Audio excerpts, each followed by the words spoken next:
বিসমিল্লাহির রহমানির রহিম। ইসলাম প্রিয় তৌহিদি ভাই ও বোনেরা, আসসালামু আলাইকুম।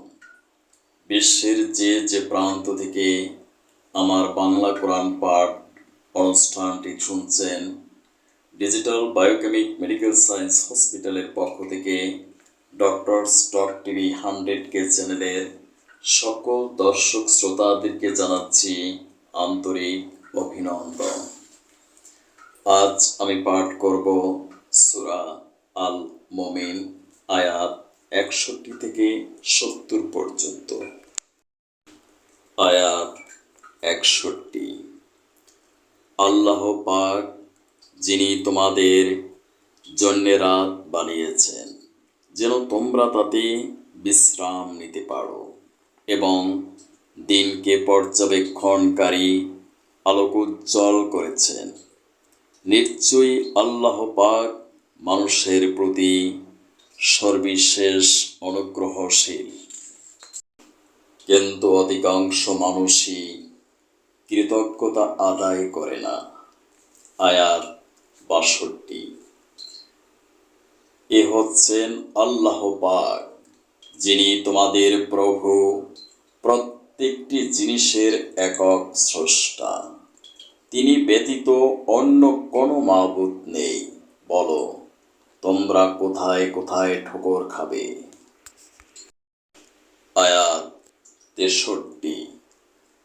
যারা আল্লাহ পাকের আয়াতকে অস্বীকার করেছে তাদেরও এভাবে দাঁড়ে দাঁড়ে ঠোকর খাওয়ানো হয়েছিল।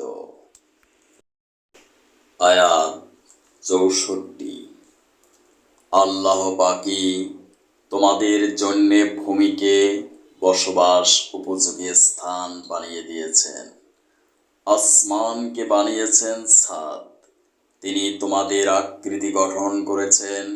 সুতরাং যে আকৃতি তিনি গঠন করেছে তা কত সুন্দর, এবং ভালো ভালো জিনিস থেকে তোমাদের রিজিক দান করেছেন। সে আল্লাহ পাকই হচ্ছেন তোমাদের প্রভু। কত মহান বিশ্বজাহানের প্রতিপালক আল্লাহ পাক। আয়াত 65। তিনি চিরঞ্জীব, তিনি ব্যতীত আর কোনো মাবুদ নেই। অতএব একান্ত নিষ্ঠাবান হয়ে তোমরা তার ইবাদত করো। সমস্ত তারিফ সৃষ্টিকুলের প্রভু আল্লাহ পাকের জন্যে। আয়াত 66। হে নবী, আপনি বলুন, আমাকে নিষেধ করা হয়েছে যেন আমি তাদের ইবাদত না করি যাদের তোমরা আল্লাহ পাকের বদলে ডাকো। তা ব্যতীত যখন আমার কাছে আমার প্রভুর কাছ থেকে সুস্পষ্ট নিদর্শন সমূহ এসে গেছে, আমাকে আদেশ দেওয়া হয়েছে যেন আমি আল্লাহ পাকের অনুগত বান্দা হয়ে যাই। আয়াত 67।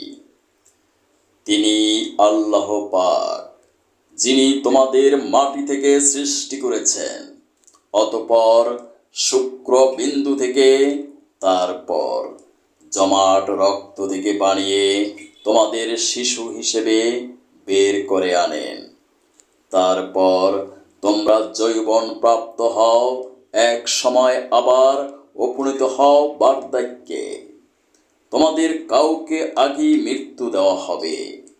এসব প্রক্রিয়া একজনেরই রাখা হয়েছে যেন তোমরা সবাই নির্দিষ্ট সময়ে পৌঁছতে পারো, এবং আশা করা যায় এর ফলে তোমরা সঠিক ঘটনা বুঝতে পারবে। আয়াত 68।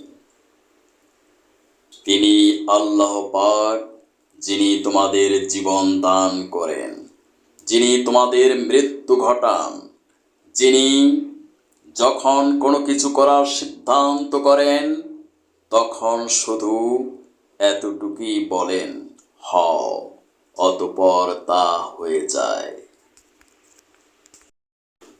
আয়াত ৬৯।